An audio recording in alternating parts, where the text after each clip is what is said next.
அனைவருக்கும் வணக்கம். இன்னைக்கு ஹிந்தி நியூஸ் பேப்பர்ல என்ன இம்பார்ட்டன்ட் ஆர்டிகல்ஸ் இருக்கு அப்படிங்கிறத பார்ப்போம்.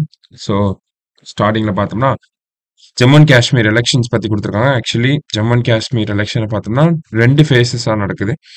ஸோ ஃபர்ஸ்ட் ஃபேஸில் அரௌண்ட் 70% ஓட்டர் டேர்ன் அவுட் இருந்துச்சு. இப்போ பார்த்தோம்னா ஒரு 57% தான் அரௌண்ட் ஓட்டர் டேர்ன் அவுட் அப்படிங்கிறது இருந்திருக்கு. சரிங்களா? ஸோ டோட்டலாக பார்த்தோம்னா நமக்கு ஜம்மு அண்ட் காஷ்மீரில் 90 அசம்பிளி சீட்ஸ் இருக்கு. Jammu and Kashmir it is an union territory with legislative assembly. சரிங்களா? ஸோ மற்றபடி இன்னைக்கு நியூஸ் பேப்பர் பார்த்தோம்னா பெருசா எக்ஸாம் பாயிண்ட் ஆஃப் வியூல ரிஃப்ளெக்ட் ஆகிற மாதிரி ஒரு விஷயம் இருந்துச்சு. The misplaced move of one nation one election அப்படின்னு கொடுத்துருக்காங்க. ஸோ இதில் என்ன சொல்லியிருப்பாங்க அப்படின்னு பார்த்தோம்னா ஹை லெவல் கமிட்டி போட்டிருப்பாங்க. ஓகேவா? So one nation one election அப்படிங்கிறத நம்ம பிரைம் மினிஸ்டர் ரொம்ப வருஷங்களா சொல்லிட்டு இருக்காரு, ஒரு லாஸ்ட் 2-3 இயர்ஸா.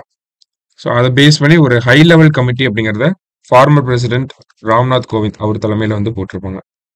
ஸோ அந்த கமிட்டியில நிறைய மெம்பர்ஸ் இருந்தாங்க. எக்ஸாம்பிளுக்கு பார்த்தோம்னா அமித்ஷா இருந்தாங்க, குலாம் நபி ஆசாத் இருந்தாங்க, என்கே சிங் இருந்தாங்க, தென் சஞ்சய் கோத்தாரி, சுபாஷ் கஷ்யப், இந்த மாதிரி நிறைய பேர் இருந்தாங்க. அரௌண்ட் 29 மெம்பர்ஸ் இருந்ததான் அந்த ஒரு ஹை லெவல் கமிட்டி. ஸோ அந்த கமிட்டி அவங்களோட ரெக்கமெண்டேஷன்ஸை மார்ச் மந்த் பிரசிடென்ட் கிட்ட சப்மிட் பண்ணியிருந்தாங்க. ஸோ அந்த ரெக்கமெண்டேஷன்ஸை பார்த்தோம்னா அரௌண்ட் 18,000 பேஜஸ் இருக்கும். 18,626 பேஜஸ் இருக்கக்கூடிய ரெக்கமெண்டேஷன் தான் அவங்க சப்மிட் பண்ணியிருந்தாங்க. இதில் நிறைய அமெண்ட்மெண்ட்ஸ் வந்து ப்ரிப்பேர்ஸ் பண்ணியிருந்திருக்காங்க. ஸோ அதை பற்றின விஷயங்கள், இதை சாத்தியமாகுமா சாத்தியமாகாதா, தேவையா இல்லையா அப்படிங்கிறத இந்த இடத்துல நம்ம கொடுத்துருக்காங்க. சரிங்களா? ஸோ அமெண்ட்மெண்ட் அப்படின்னு பார்த்தோம்னா முக்கியமான அமெண்ட்மெண்ட் ஆர்டிகல் 172 அமெண்ட்மெண்ட் தான். ஏன் அப்படின்னு பார்த்தோம்னா நமக்கு இந்த ஆர்டிகல் 172 அப்படிங்கிறது tenure of state legislative assemblies. ஓகேங்களா? டென்யூர் ஆஃப் ஸ்டேட் அசம்பிளிஸ், மாநில சட்டமன்றங்களுடைய பதவி காலத்தை பத்தி பேசக்கூடியதான் ஆர்டிகல் 172. சரிங்களா? ஸோ இதுல தான் மேஜரான அமெண்ட்மெண்ட் இருக்கும். ஏன்னா இந்தியாவை பொறுத்த வரைக்கும் பார்த்தோம்னா நமக்கு 5 இயர் அப்படிங்கிறது ஃபிக்ஸ்டு டேர்மா இருக்கு ஒரு எலெக்டட் கவர்மெண்ட்டுக்கு. ஆனா இந்த one nation one election implement ஆயிருச்சுன்னா ஒரு சில மாநிலங்கள் அந்த ஒரு 5 இயர் டென்யூரை இழக்க நேரிடும், பதவி காலத்தை இழக்க நேரிடும். ஓகேங்களா? சரி, இப்ப என்ன ரீசன்ஸ் சொல்லப்படுது அப்படின்னு பார்த்தோம்னா இந்த கமிட்டியை பொறுத்த வரைக்கும், இந்த ஹை லெவல் கமிட்டி இருக்காங்க இல்லையா, ஹை லெவல் கமிட்டி 2 ரீசனை சொல்லியிருப்பாங்க. சைமல்டேனியஸா எலெக்ஷன் நடத்துறதுக்கு 2 ரீசன் என்ன அப்படின்னு பார்த்தோம்னா, ஃபர்ஸ்ட் சேவிங்ஸ் இன் எக்ஸ்பென்சஸ் அப்படின்னு கொடுத்துருக்காங்க. ஓகேங்களா? எக்ஸாம்பிளுக்கு பார்த்தோம்னா ஆர்டிகல் 324 வந்து நமக்கு எலெக்ஷன்ஸை கண்டக்ட் பண்றதுக்கு எலெக்ஷன் கமிஷன் ஆஃப் இந்தியாவுக்கு அந்த பவர்ஸை கொடுக்குது. ஓகேங்களா? ஸோ எலெக்ஷன் நடத்துறதுக்கு பார்லிமெண்ட்ல இருந்து பட்ஜெட் வந்து அலோகேட் பண்ணுவாங்க. சரிங்களா? ஸோ எக்ஸாம்பிளுக்கு இந்த வருஷம் 24ல எலெக்ஷன்ஸ்க்காக ஒரு 466 crore வந்து அலோகேட் பண்ணிருக்காங்க. ஏன் இந்த வருஷம் அதிகமா அலோகேட் பண்ணிருக்காங்க. இதே போன வருஷம் பார்த்தோம்னா அரௌண்ட் ஒரு 320 crore அலோகேட் பண்ணிருப்பாங்க. அதுக்கு முன்னாடி பார்த்தோம்னா நமக்கு ஒரு 300 crore சம்திங் அந்த மாதிரி தான் வந்து அலோகேட் பண்றாங்க. சரிங்களா? ஸோ இந்த வருஷம் போன வருஷத்தோட இந்த வருஷம் அதிகமா இருக்கு. ஏன் அப்படின்னு பார்த்தோம்னா இந்த வருஷம் லோக்சபா எலெக்ஷன் இருந்துச்சு, 18th லோக்சபா எலெக்ஷன் இருந்துச்சு, அதனால அதிகமா இருக்கு. மற்றபடி பார்த்தோம்னா அரௌண்ட் 300 crore கிட்ட தான் யூஸ்வலா ஸ்பெண்டிங் அப்படிங்கிறது இருக்கு. அப்ப சேவிங்ஸ் இன் எக்ஸ்பென்சஸ் அப்படிங்கிறது ஒரு கரெக்டான ஆர்குமெண்டா இருக்காது அப்படிங்கறத சொல்லியிருப்பாங்க. ஓகேங்களா? ஸோ ஏன்னா இந்த 466 crore அப்படிங்கிறது இந்தியாவில் 8 லோக்சபா எலெக்ஷன் நடக்கிறதுக்கே. ஓகேங்களா? லோக்சபா எலெக்ஷன் பிளஸ் அது இல்லாம இந்த வருஷம் ஸ்டார்டிங்ல கொஞ்சம் எலெக்ஷன் நடந்துச்சு. இப்போ அடுத்து பார்த்தோம்னா ஹரியானா, ஜம்மு அண்ட் காஷ்மீர் இங்கெல்லாம் எலெக்ஷன் நடக்க போகுது. ஸோ இப்போ இந்த மாதிரியான இவ்வளவு எலெக்ஷன்ஸ் நடத்துறதுக்கே 466 crore தான் வந்து தேவைப்பட்டிருக்கு அப்படிங்கறத நமக்கு சொல்லியிருக்காங்க. அதே மாதிரி அது ஒரு ஹியூஜான அமௌண்ட்டும் கிடையாது. அப்போ ஒன் நேஷன் ஒன் எலெக்ஷன்னால நமக்கு சேவிங்ஸ் கம்மியா, ஐ மீன் எலெக்ஷன் எக்ஸ்பென்சஸ் கம்மியாகும். கம்மியாகிறதுனால மீதி இருக்கக்கூடிய அமௌண்ட்டை, அதுல சேவ் பண்ணக்கூடிய அமௌண்ட்டை நம்ம மக்கள் நல திட்டங்களுக்கு பயன்படுத்தலாம் அப்படிங்கிற ஒரு ஆர்குமெண்ட் ரொம்ப வேகா இருக்கு. ரொம்ப டேட்டாவோட பேக் பண்ற மாதிரி இந்த ஒரு ஆர்குமெண்ட் இல்ல அப்படிங்கறத நமக்கு சொல்லியிருக்காங்க. சரிங்களா?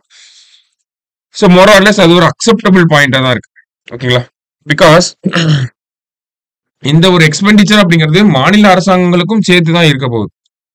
ஸோ ஷேர்ட் எக்ஸ்பீரியன், ஐ மீன் ஒரு எக்ஸ்பென்சஸ் தான் இருக்க போகுது. ஏன்னா எலெக்ஷன்ஸ் நடத்தணும்னா ஐ மீன் மாநில அரசாங்கத்தில் இருக்கக்கூடிய ஆட்களை வச்சு தான் நடத்துறாங்க. அப்படிங்கிறப்ப மாநில அரசாங்கத்துக்கும் ஒரு சில எக்ஸ்பென்சஸ் இருக்க தான் செய்யுது. அப்படிங்கிறப்ப இந்த ஒரு ஆர்குமெண்ட் அப்படிங்கறத எடுத்துக்க முடியாது அப்படின்னு சொல்றாங்க. அடுத்ததா பார்த்தோம்னா பொலிட்டிக்கல் பார்ட்டிஸ் நிறைய ஸ்பெண்ட் பண்றாங்க. ஓகேவா? அது அது டிபெண்ட்ஸ் ஆன் த பார்ட்டி. அந்த பார்ட்டி ஸ்பெண்டிங்க வந்து நம்ம கவர்மெண்டோட ஸ்பெண்டிங்கோட ஈக்குவேட் பண்ணக்கூடாது அப்படிங்கறத நமக்கு சொல்லியிருக்காங்க. சரிங்களா?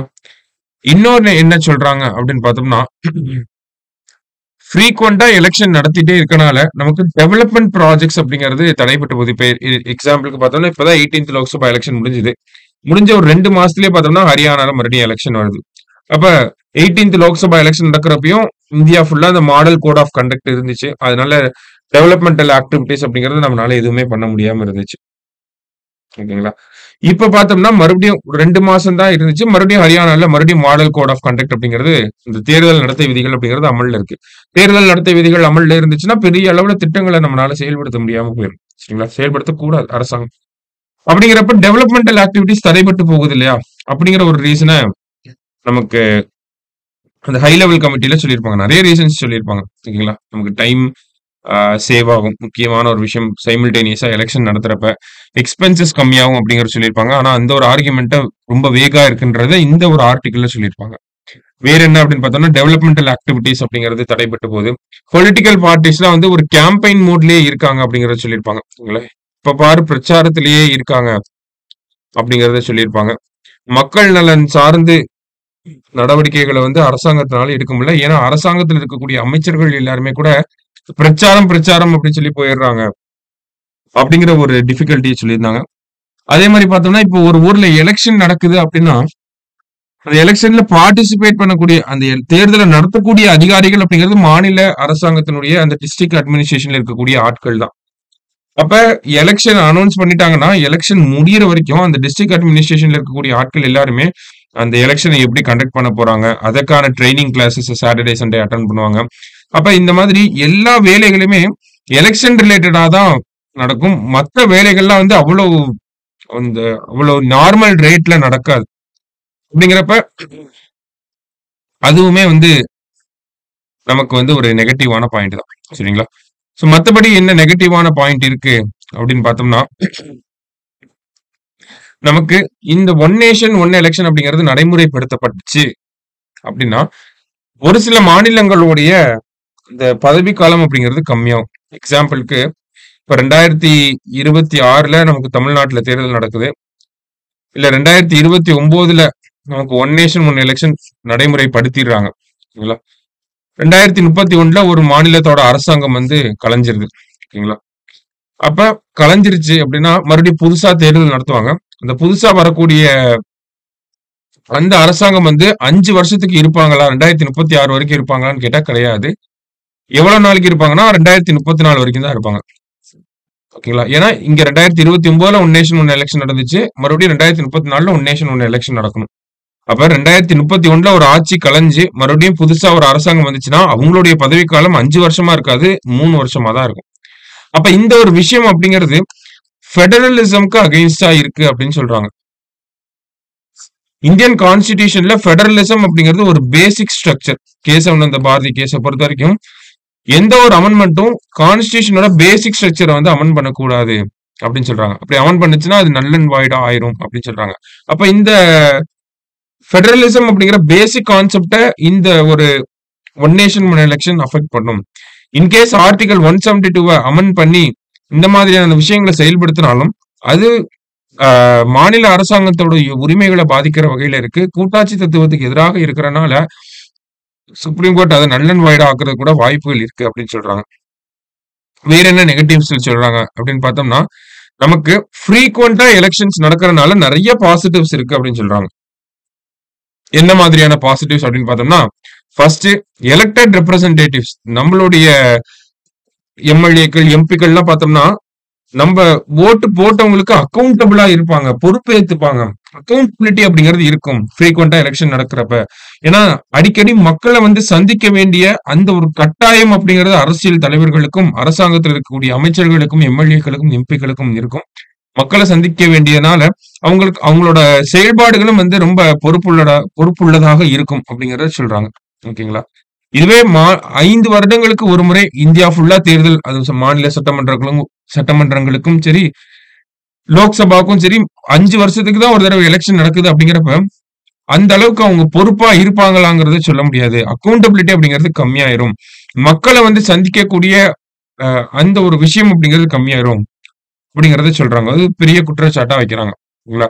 மக்கள் இருந்து கொஞ்சம் கொஞ்சமா விலகி போகிறதுக்கு கூட அரசியல்வாதிகள், அரசு தலைவர்களுக்கு வாய்ப்புகள் இருக்கு அப்படிங்கிறத சொல்றாங்க. பொலிட்டிக்கல் பார்ட்டிஸ்லாம் லெத்தார்ஜிக் ஆயிரும் அப்படிங்கிறத சொல்றாங்க. 5 வருஷத்துக்கு ஒரு தடவை எலெக்ஷன் வச்சோம்னா சைமல்டேனியஸா. சரிங்களா? சோ இந்த மாரி பல்வேறு சாதகமான விஷயங்களும் சொல்லப்படுது.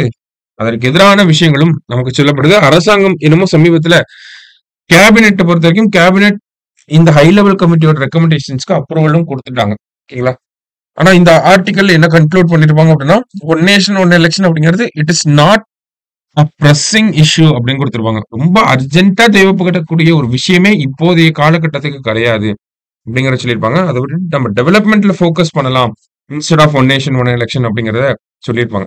பிகாஸ் நமக்கு ஒன் நேஷன் ஒன் எலக்ஷன் இத அமெண்ட் பண்ணி கொண்டு வரணும், நடைமுறைப்படுத்தணும் அப்படின்னா, அதுக்கு கிட்டத்தட்ட 2/3 மெஜாரிட்டில நம்ம பில்ல பாஸ் பண்ணணும். ஓகேங்களா? இப்ப எக்ஸாம்பிள்க்கு 543 பேர் வந்து அசெம்பிளில இருக்காங்க அப்படின்னா, ஐ மீன் லோக்சபால இருக்காங்க அப்படின்னா, 2/3 மெஜாரிட்டில பாஸ் பண்ணணும். ஓகேங்களா? அப்பன்னா கிட்டத்தட்ட ஒரு 362 பேர் இதுக்கு ஒப்புதல் தெரிவிக்கணும்.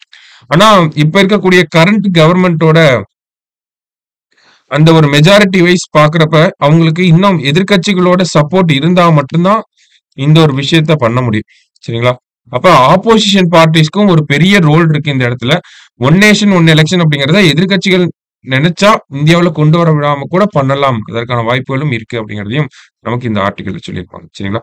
ஸோ நல்லா நைஸ்லி வேர்டட் ஆர்டிக்கலா தான் இருந்துச்சு. ஒரு டைம் ரீட் பண்ணி பாருங்க. சரியா? இன்னைக்கு நியூஸ் பேப்பர்ல இதெல்லாம் நமக்கு அந்த எக்ஸாம் பாயிண்ட் ஆஃப் வியூல என்ன ப்ரோஸ் இருக்கு, என்ன கான்ஸ் இருக்கு அப்படிங்கறத கட்டாயம் எழுத சொல்லலாம். வாய்ப்புகள் அதிகமாகவே இருக்கு. சோ அந்த ஒரு பாயிண்ட் ஆஃப் வியூல என்ன பாசிட்டிவ்ஸ், என்ன நெகட்டிவ்ஸ் அப்படிங்கிற பாயிண்ட் ஆஃப் வியூல இந்த ஒரு ஆர்டிக்கல அப்ரோச் பண்ணி பாருங்க. சரியா? சோ இன்னைக்கு நியூஸ் பேப்பர்ல இருந்து முக்கியமான ஆர்டிக்கல பார்த்திருக்கோம். நாளைக்கு நியூஸ் பேப்பர் ரீடிங்ல மீட் பண்ணலாம். Thank you.